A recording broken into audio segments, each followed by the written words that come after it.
Graça e paz, minha irmã querida e meu irmão querido, Salmo 128. Louvado seja o Senhor Jesus pela tua vida, louvado seja o Senhor Jesus pela minha vida, pela vida de todas as intercessoras desse ministério, pela vida dos mantenedores desse ministério, pela vida dos nossos familiares. E vamos agradecer ao Senhor por mais uma oportunidade que Ele nos dá de estudar a palavra de Deus. E hoje nós iniciamos mais um capítulo da Torá, em nome do Senhor Jesus, números 27, do 1 ao 5, em nome do Senhor Jesus, falando sobre as filhas de Zelofiade, um capítulo tremendo, uma bênção esse capítulo, em nome do Senhor Jesus. E para você que ainda não me conhece, meu nome é Giovana Cristina, eu sou a líder das intercessores do Relógio Mundial de Oração, que tem por objetivo orar por você e pela sua família, sempre despertando em você a fé, de que orando uns pelos outros que nós seremos curados, e que a oração de um justo pode muito em seus efeitos. E quem é o justo? Eu e você que cremos que Jesus Cristo é o Senhor e Salvador. Então, quando você se inscreve nesse ministério, você já está nos dando autorização espiritual para que possamos orar por você e pela sua família. Amém?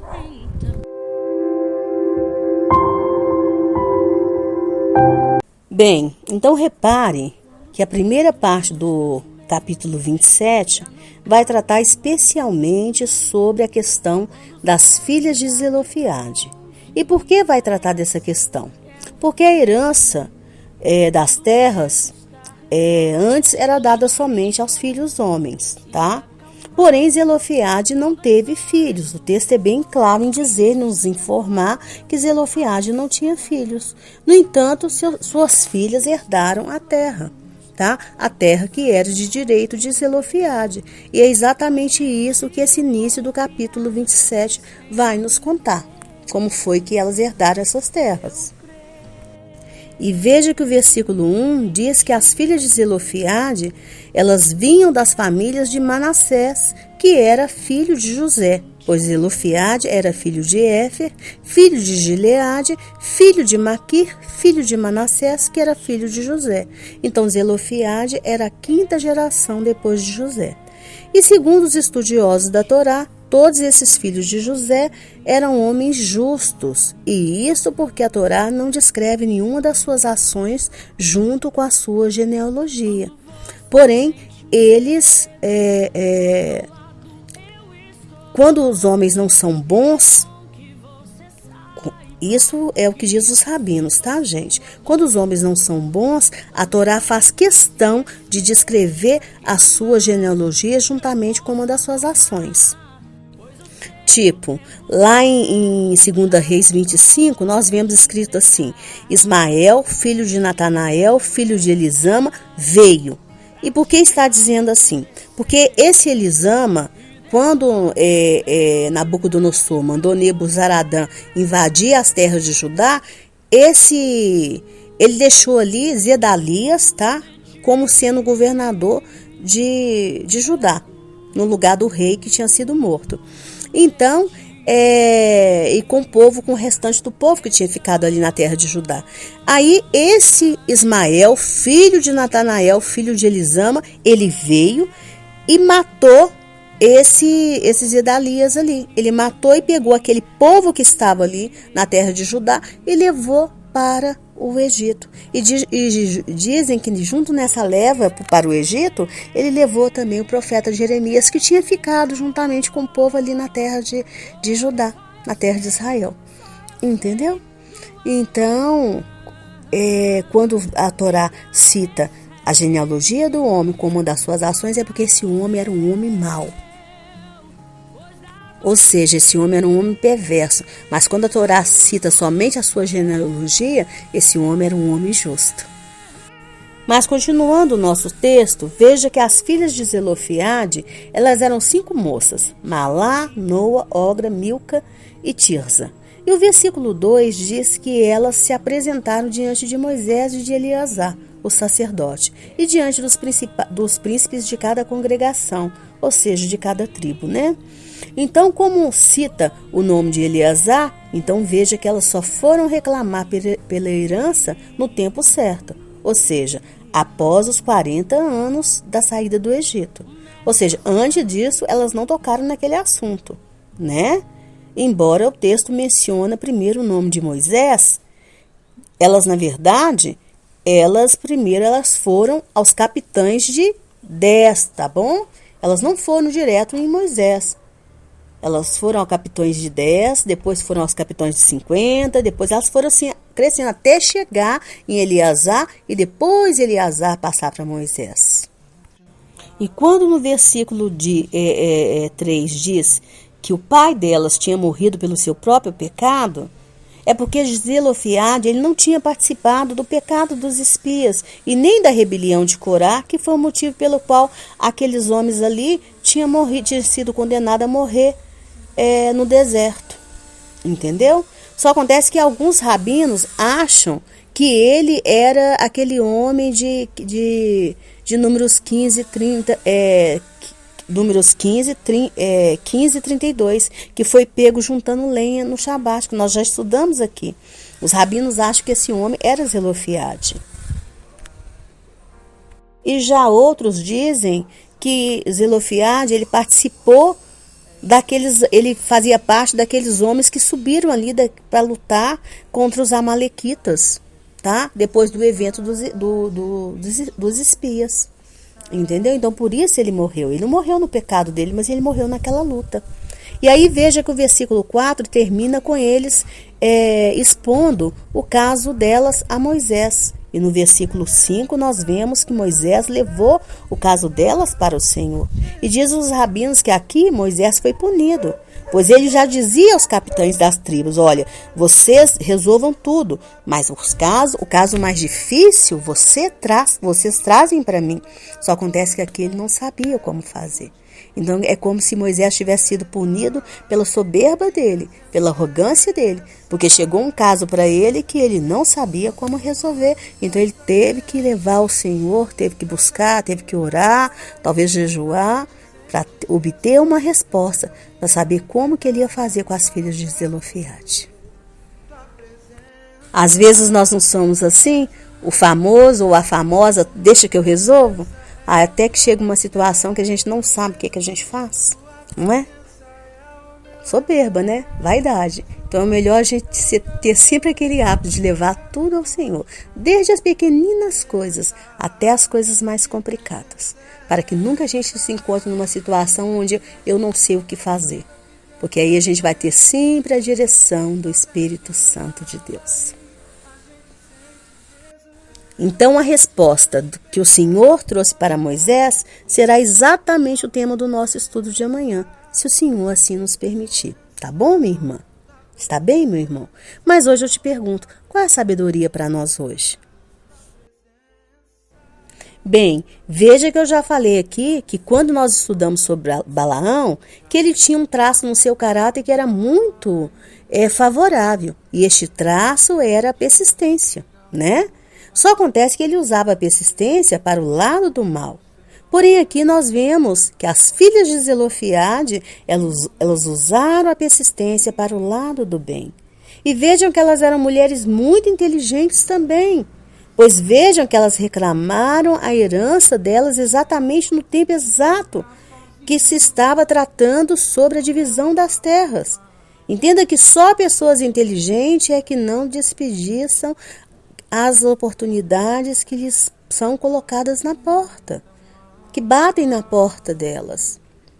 Ou seja, aquelas mulheres, elas foram persistentes, porque elas foram nos primeiros capitães de 10, foram nos de 50, foram ali, foram batendo, foram nos de 100, não resolveram, mas aí elas foram até Eleazar, até chegar em Moisés. Mas foram no tempo certo também. A oportunidade da gente reclamar é agora. Vamos lá. Vamos unidas.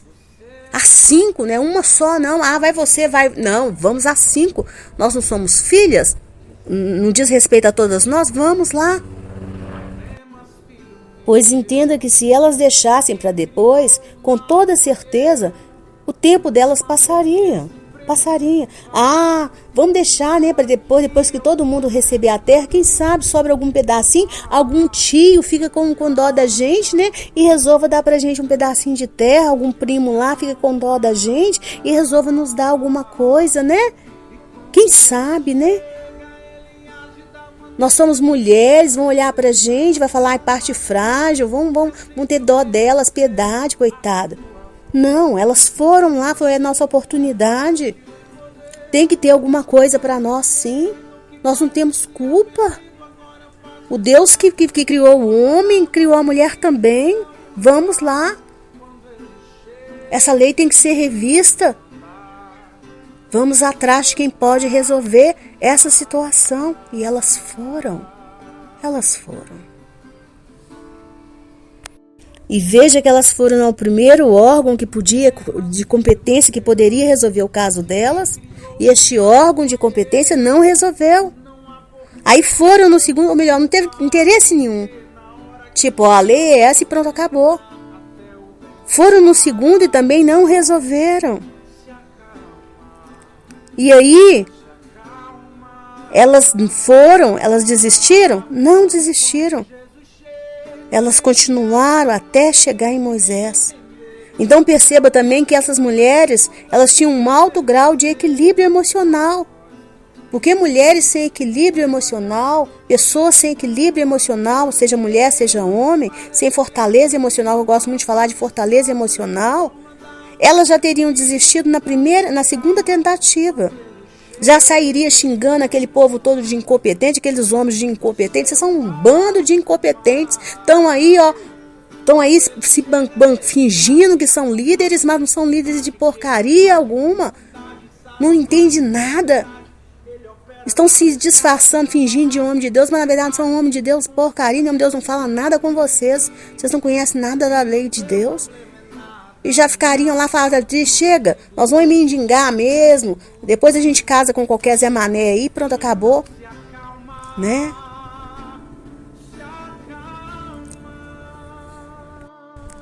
E viveriam amarguradas por resto da vida. Porque uma pessoa que não luta pelo que quer, que não conquista aquilo que quer, são pessoas geralmente amarguradas, pessoas frustradas. Por quê? Quando você vai ver pessoas que não lutaram, na verdade, quando você vai ver no passado, não lutaram por aquilo que não queriam. E aí, elas não conseguem se perdoar, não conseguem perdoar as pessoas que as impediram de conquistar. E aí, quando você vai ver, tem aquela mágoa ali, aquela mágoa lá dentro que dói fundo, que machuca. Mas a culpa é de quem? Delas, que no passado não tiveram forças, equilíbrio para continuar lutando, correndo atrás dos seus objetivos. Entendeu, minha irmã? Entendeu, meu irmão? Se elas não tivessem esse equilíbrio, talvez elas já teriam também ido direto a Moisés, cometendo uma grande ofensa contra aqueles outros líderes, porque quando você sai de um líder, de uma autoridade, pula direto para outra superiora, na verdade você está cometendo uma grande ofensa. Pessoas desrespeitosas fazem isso. Eu já fiz muito isso. Eu já pulei de uma autoridade para outra. Já fui direto no dono. Gente, pessoas desrespeitosas. Olha, eu já pedi muito perdão para Deus. Só pessoas desrespeitosas é que faz isso. Na verdade, pessoas sem equilíbrio. Porque o equilíbrio é o quê? Você ir em todos os passos. Só depois que não resolveu é que você vai e você já fala, olha, não resolveu, eu estou aqui por causa disso. É por isso que existem hierarquias dentro de uma empresa. Hierarquias em todos os setores. Hierarquias, né? Até no nosso Deus existe hierarquia. Você chega a Ele por meio de quem? Por meio de Jesus. É o nome de Jesus. Jesus é o caminho. Não queira acessar Deus sem Jesus, não, que você não acessa, minha irmã. Você não acessa, meu irmão, Deus sem Jesus. Tem muita gente querendo pular a hierarquia, né? Eu vou direto a Deus. Deus é mais, Deus é comigo. Não quer saber de Jesus? Não tem como. Deus já estabeleceu a hierarquia, só se chega a Ele por meio de Jesus. Tem gente que está querendo dar ordem para anjos. Não dá ordem para anjo, porque anjo não obedece a sua ordem, não obedece o seu comando, não. Ele obedece o comando de Deus, a ordem de Deus. Entendeu, minha irmã? Entendeu, meu irmão, como que as coisas funcionam? E aqui nós queremos pular as hierarquias. Entendeu? As hierarquias. Às vezes dentro de uma igreja, Deus já estabeleceu os pastores que vão cuidar de uma área, você sai daquele pastor para ir no outro. Ah, porque eu não gosto dele. Ué, que isso, gente? Que coisa horrorosa. Que falta de equilíbrio é esta? Jesus amado. E o problema está com o pastor? Não, o problema está com você. É com você. Entendeu, minha irmã? Entendeu, meu irmão? Então, sabe qual é a sabedoria para nós hoje? Ande sempre pelo caminho da persistência. Sim, ande. Temos que ser pessoas persistentes, focados. Você quer uma coisa, você tem que ir. Se aquilo for bom, né? Se for bom para você, bom para todas as partes. For coisa boa, coisa saudável, né? Porque Balaão, que ele é focado, persistente na destruição, né? Mas esteja sempre acompanhado pela inteligência e pelo equilíbrio, que é a fortaleza emocional, para que você, né, conquiste os seus objetivos, entendeu? Seja persistente, sim, na oração, seja persistente em querer abençoar, né, em querer conquistar tudo que você deseja, mas haja dentro do tempo. Não desperdice as oportunidades que o Senhor está te dando, tá? Mas seja equilibrado, faça tudo respeitando uma ordem, tá? Respeitando uma hierarquia que existe. Em todos os setores existe uma ordem, existe uma hierarquia. E você tem que respeitar. E tem também que respeitar os seus limites, as suas limitações. Isso é equilíbrio. Tem mãe aí que entende que a libertação do filho vai vir, né? Por meio da oração e por meio do jejum. Ela entende isso. Aí ela fala, não, eu tenho que orar, eu tenho que jejuar. Ela entende isso. Que ela tem que orar, que ela tem que ter uma vida de oração e de jejum. Aí ela começa. Jejum de 6 horas, jejum de 12, jejum de 24 e começa. Um dia na semana, 2 dias na semana, daí a pouco ela está jejuando todo dia, descuida da saúde dela, daí a pouco pegou uma pneumonia, adoece e fica impossibilitada até mesmo de abrir a boca para poder orar. Entendeu? Entendeu, minha irmã? Entendeu, meu irmão? E fica amargurada com Deus e falando, mas eu estava jejuando, eu estava orando, porque a pessoa não tem equilíbrio. Nem na oração. Nem na oração. Às vezes a pessoa começa a trabalhar por conta própria, o Senhor abre para ela as portas, entende, mostra para ela que ela pode ser uma pessoa autônoma. A pessoa fala, eu vou trabalhar, eu vou fazer algo, eu vou trabalhar aqui. Aí a pessoa começa, vira a noite trabalhando, fazendo as coisas, e quer vender, sai de manhã, sai de tarde. E aí a pessoa, daí a pouco, ela descuida da saúde, vive para aquilo, e guarda o dinheiro aqui, guarda aqui. Quando a pessoa assusta, a pessoa está doente, a pessoa não tem mais vida. Não tem mais vida, porque a pessoa o quê? Ela foi persistente naquela porta que o Senhor abriu para ela, foi. Mas ela não teve inteligência e nem teve equilíbrio. Ela não teve a inteligência de dividir o horário, de trabalhar bem o horário, e não teve esse equilíbrio. Esse equilíbrio de saber como administrar tudo ali, que ela precisa de descansar também, que ela precisa ter uma boa hora de sono. Que se vende também estando em casa também. Entendeu, minha irmã? Entendeu, meu irmão? Então seja persistente, sim, mas seja também inteligente e equilibrado. E é em todas as áreas, em todas as áreas. Às vezes a pessoa começa a namorar com outro, isso acontece muito com jovem, e às vezes com pessoa adulta também, na fase adulta também, começa a namorar, aí acha que tem que ligar para a pessoa de manhã, de tarde, de noite, falar o dia inteiro, tomar conta da vida do outro o dia inteiro.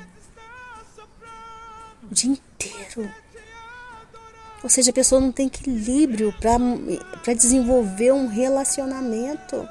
E depois ainda fala, mas o Senhor falou que era a pessoa. Será que era? Mas espera aí, talvez até era, mas ninguém aguenta uma coisa assim, dessa forma, desse jeito, sem equilíbrio, pessoas desequilibradas, pessoas que não são inteligentes até para desenvolver um relacionamento com o outro, né? Aí falar, você não persistiu, não. Persistir é simplesmente você falar, eu tô aqui, olha.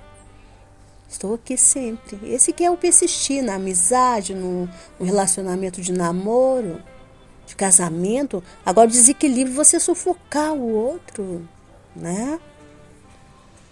A inteligência é você procurar dosar isso aí, né? Onde você vai encontrar o equilíbrio. Gente, seja persistente, mas seja inteligente e equilibrado. Busque e fale, Senhor, me dá inteligência, me dá equilíbrio. As pessoas estão perdendo a inteligência. Às vezes quer ter um lazer, mas quer ficar o dia todo no lazer. A ponto de esquecer de trabalhar, a ponto de esquecer de estudar. É muitas horas de joguinho, é muitas horas de televisão. Adolescente está fazendo muito isso. Você tem que saber, falar, meu filho, você precisa de lazer, mas não é o dia todo no lazer. Você precisa de dormir, mas não é o dia todo para dormir. Cadê a sua inteligência? Cadê a sua inteligência? Se você dormir o dia inteiro, o que você vai produzir? Né? Está bem? Então seja persistente em buscar, em fazer aquilo que você gosta, em ter os seus objetivos, mas seja inteligente em saber aproveitar as oportunidades e seja equilibrado em respeitar os limites, as barreiras, suportar as dificuldades. Não perder as estribeiras, porque às vezes a gente perde, né? Nem tudo é fácil. Nem tudo é fácil. Eu tinha um chefe que ele falava muito comigo assim, a rapadura é doce, mas é dura. Vai partir rapadura pra você ver. Aqui em Minas a gente tem muita rapadura. Vai partir rapadura pra você ver. Tem gente que até desiste de comer, porque ela é tão dura. Tem gente que desiste. Mas se você consegue ele partir, se você é persistente em partir, depois você fala assim, não, que coisa mais gostosa que você põe na boca, que coisa docinha. Eu adoro rapadura. Adoro. Ai, ai. Então, assim, a gente tem que ser persistente, mas inteligente e equilibrado. Assim como as filhas de Zelofeade foram. Por isso que elas venceram. Tá bom? Então vamos orar? Deus querido, Deus de amor, Deus de bondade, Deus de fidelidade, Paizinho Santo, eu te louvo, Pai querido, pela palavra de hoje. Eu te louvo, Senhor, pela minha vida, pela vida das intercessoras desse ministério, pela vida dos mantenedores, pela vida, Senhor, de todos aqueles que estão me seguindo pelo relógio mundial de oração. Eu te louvo, Pai, e te peço como igreja que o Senhor nos santifique as nossas famílias, mas que, sobretudo, Pai querido, como a tua palavra hoje é, sobre persistência, sobre inteligência, sobre equilíbrio, que o Senhor venha nos dar esse Espírito, Pai, cada vez mais, avivar em nós, Espírito Santo, a persistência, a ousadia, porque o teu Espírito é ousadia. A tua palavra fala que o Senhor não nos deu espírito de covardia, e sim de ousadia. Que o Senhor não nos deu espírito de desequilíbrio, e sim de equilíbrio. Espírito de força, de poder, para que nós possamos conquistar tudo aquilo que está na sua palavra reservada para nós. Conquistar tudo aquilo que o Senhor escreveu ao nosso respeito no seu livro da vida. Então que assim seja, Pai querido, em nome do Senhor Jesus. Que sejamos todos os dias guiados pelo Teu Espírito que é santo, em nome do Senhor Jesus. Que toda voz contrária à Tua vontade, que seja silenciada em nome do Senhor Jesus. Que seja silenciada. Que toda voz do inferno que tentar nos guiar nossa família, guiar nossas crianças, nossos jovens, nossos adolescentes, os homens da nossa casa, as mulheres da nossa casa, a nossa vida, que caia por terra em nome do Senhor Jesus, que caia por terra em nome do Senhor Jesus, porque o Senhor é Deus, assim como nós todos os dias clamamos em nome do Senhor Jesus, que todas essas forças malignas caiam por terra, Pai, caia por terra. Senhor, se agrade desse jejum que está sendo feito em nome do Senhor Jesus. E caia por terra todo principado, toda potestade que se levanta contra a nossa vida, contra a vida dos nossos familiares, Pai, contra os homens da nossa casa. Porque nós profetizamos em nome do Senhor Jesus que eles serão homens do Salmo 128. Para que nós possamos ser mulheres do Salmo 128. Para que as nossas crianças, nossos jovens e nossos adolescentes possam ser crianças, jovens e adolescentes do Salmo 128. E para que toda a nossa família celebre na tua presença, Pai. Celebre, sejam adoradores do Senhor, Pai, em nome do Senhor Jesus. Então, Pai, que nós possamos persistir em te buscar, persistir sempre em te buscar, para que todas as bênçãos do Senhor venham até nós, em nome do Senhor Jesus. Que nós possamos, Senhor, sermos equilibrados, Senhor, em te buscar, Pai, para que todas as bênçãos do Senhor venham até nós, em nome do Senhor Jesus. Que nós sejamos cada vez mais inteligentes em te buscar, Pai, para que todas as bênçãos do Senhor venham até nós, Pai. É o que eu te peço como igreja, no nome santo de Jesus. Nos abençoe, abençoe a minha vida, abençoe a vida dessa irmã que está me ouvindo, abençoe a vida de todos os mantenedores desse ministério, abençoe a vida de todos os intercessores, abençoe a vida da nação de Israel, nos abençoe com paz, com saúde, com alegria, com longevidade, Pai. Nos abençoe em nome do Senhor Jesus, para que sejamos dizimistas fiéis, ofertantes da sua casa, sustentadores de profetas e de missionários, Pai. Abre as janelas do céu e derrame sobre nós bênçãos sem medidas, Pai, em nome do Senhor Jesus, porque como dizimistas nós fazemos prova de Ti, Pai, em nome do Senhor Jesus. E que assim seja. Amém, minha irmã? Amém, meu irmão? Que chegar na presença do Senhor Jesus e ganhar aquele abraço gostoso dele seja a tua maior ambição. Mas que até lá você colabore com Deus para que toda a sua família seja transformada na família do Salmo 128. O meu nome é Giovana Cristina, tenha sempre em mim uma irmã para te ajudar em oração. E eu volto amanhã, se o Senhor assim permitir, mas não perca mais tarde a oração que é feita com a nossa irmã querida Maristela Miranda. Um beijo, fique com Deus, amo você.